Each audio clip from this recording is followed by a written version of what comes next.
Hello and welcome back to my channel. This is Early Career Academic. On this channel, I explore how I use the Passion Planner to set personal and professional goals. In today's video, I'm going to do a walkthrough of how I set up my Passion Roadmap for this year. I already did set it up, so this isn't a setup video, but I did want to share with you how I went about using the Passion Roadmap and what goals I set, for the coming year, certainly, but potentially for the next 3 years and lifetime as the roadmap dictates. This is a Passion Planner Elite black planner, and it's in the medium size. And before I get going, I just wanted to say that I am a Passion Planner ambassador. So if you use the affiliate link in the description of this video to purchase any Passion Planner products, I do get a small commission off that sale at no extra cost to you. I do appreciate it when you use that link, and there's also a discount code there so you can get an extra 10% off of any sales that are going on, or any regularly priced merchandise, of course. So I appreciate it. Thank you for your support, and if you don't want to purchase any of these and you just like these videos, please give them a thumbs up and subscribe if you're not already subscribed. Okay, let's jump in. So this is the 2023 Passion Planner. And at the beginning of every planner, they do offer this Passion Roadmap. If you're new to Passion Planner, it's really a goal setting system. And how they organize it is you put today's date, the date you set up the goals. And then the increments they have here are 3 months, 1 year, 3 years, and lifetime.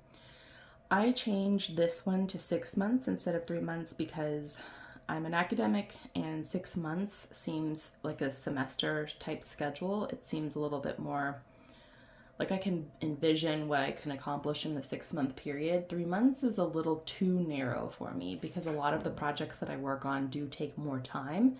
So I change it to 6 months, and then you put the date so that you know exactly when that period happens. And I think that's actually pretty useful because I don't know about you, but I think having like an actual deadline on it really helps me to think about like what I can accomplish in that period of time. So I start my roadmaps always with the lifetime. I kind of think about what I want to have in my lifetime. What kind of person do I want to be? What kind of things do I want to do or have done by the end of my life? And then I work backwards, and I kind of go to the 3 years and the 1 year and the 6 months, unless I, sometimes I like know something really that's going to happen in this period and I jot it down. But for example, I want to, in my lifetime, be a academic researcher and a good teacher. So that is like a lifetime goal.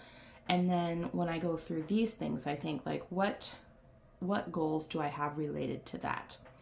And that's just my process. You can do whatever you want. You can follow their instructions more carefully. You could change what's in these boxes here. Some people, they'll put just like one topic like health, and then they'll like branch off, in the different categories of health or the different periods of time.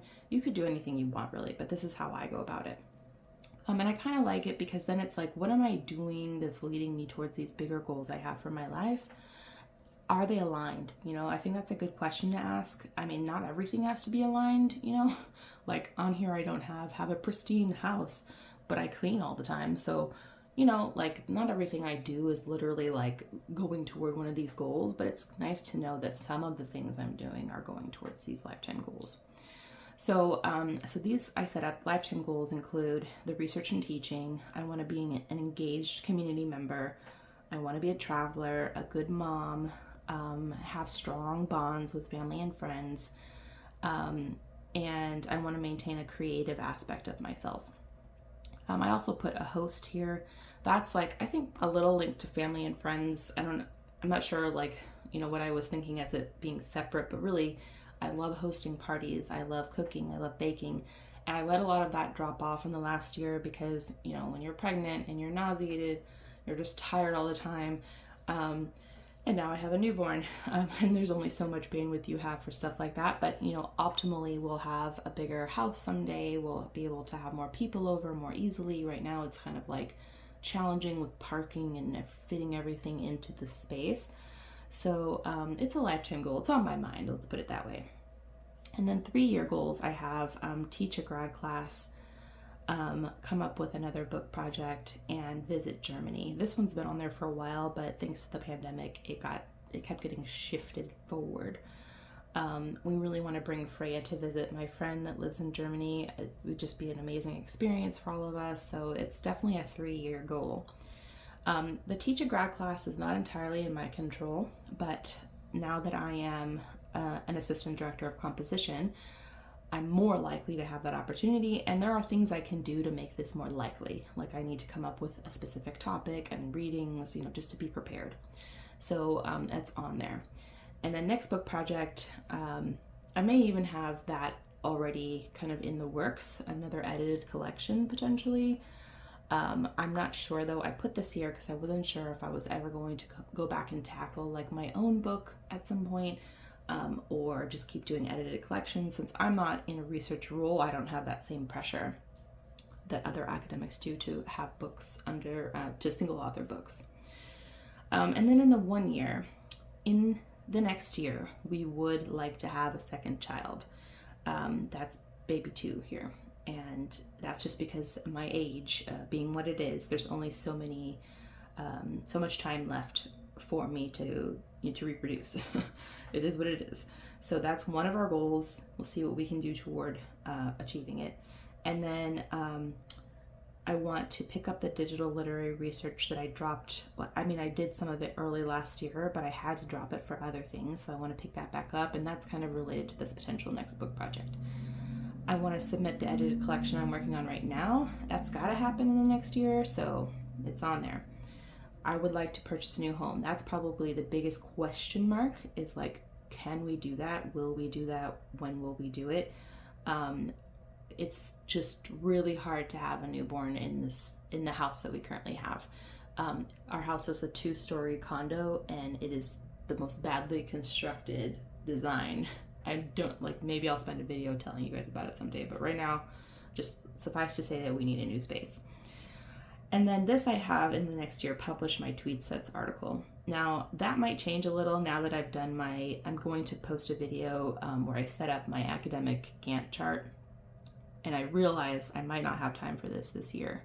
But when I made this roadmap, I definitely had academic writing on my mind. And that is what I put there for the 1 year mark. In the next 6 months, I have baby 2 on here. Really, again, that's more kind of an aspirational, it's just sort of like work on it. I know most people don't want to stack their kids together this closely, but I'm older and I don't have time, is the thing. And I really do want to give Freya a sibling if possible. I would like to restart my volunteering and or composting again. The only way the composting is going to happen is if I subscribe to a service that picks it up. I'm just telling you that right now, logistically, I can't make a weekly visit to the compost site. Can't do it. And there's nowhere to store compost in a condo. So we need to have a service. But the volunteering, it might be possible not during the semester though. It would have to be during breaks, maybe kind of if there was a Monday holiday or spring break, or I could do it kind of sporadically during the semester and then maybe a little more consistently in my summer break. But that's a goal. I want to be an engaged community member, and one of the ways I do that is volunteer. I'm also going to be teaching a community engaged course in the fall, so that is another way that I see that kind of manifesting. Make progress on my edited collection. I absolutely have that on the Gantt chart. I need to make progress. I need to get everything as set up as possible, because then when all the manuscripts come in, I'm going to be kind of busy, facilitating peer review and doing things. So I just want to make sure my part, that I'm doing, is as squared away as possible. Draft of the TweetSets article. So yeah, again, that might change because I did my Gantt chart and I realized I might not have as much time as I thought to pull everything together. But I do have research on this, so it's not there isn't, I can pick it up if I have time. See family with Freya. Yes, in the next 6 months, we are going, fingers crossed, to Arizona to scatter my grandpa's ashes. He did pass away. If you've been watching my channel, you know that I was sending him treat boxes every month, and that he was slowly kind of declining with 2 types of cancer. He ultimately chose to end his life using the end of life option that California has, where you take a medication and then you pass away. And it was just time. He was ready. He was so ready. So one of his wishes was to have his ashes scattered at Lake Bartlett in Arizona. So my whole family is going to make that happen in March. And then his urn will be interred at a military cemetery because he's a veteran. So that will happen in March. And then potentially, not maybe in this 6 months, but in this 1 year, I might bring Freya to California to visit my husband's family that lives over there. It just depends on some logistics, and depends on if if we get pregnant again, for example. So, I didn't put it here, but it's definitely like on my mind. Yoga. I did try to re-sign up for the yoga that I was doing when I was prenatal, but she just doesn't have any space in a class that works for me right now.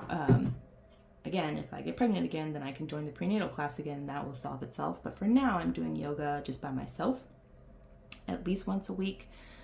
I want to start to pick that up a little bit. But yeah, that's definitely a 6-month goal. And then I talked about baby 2 already. So I kept it a little bit lighter than I have in other years because I have a newborn, and I know myself, and I know sometimes I can pile on like crazy, and I've been trying to resist that urge to pile. And winter break being what it is, like winter break Tanya will make plans that then semester Tanya is like, why did you do this to me? So I'm trying to rein it in, I promise. So this is a little lighter than normally my roadmaps look like. Then I decided to use the Game Changer roadmap that Passion Planner offers you. This is where you take like one goal that will have the most impact on your life, and you break it down into other goals, and normally you assign dates to these action items. I actually had a hard time choosing the Game Changer goal because I don't like what will have the most positive impact on my life. Like, I just love everything about my life right now, and I know that sounds kind of braggy, but like I was torn. Maybe that yoga goal was it. I would, have more energy, potentially be more relaxed if I was doing like a regular yoga or meditation.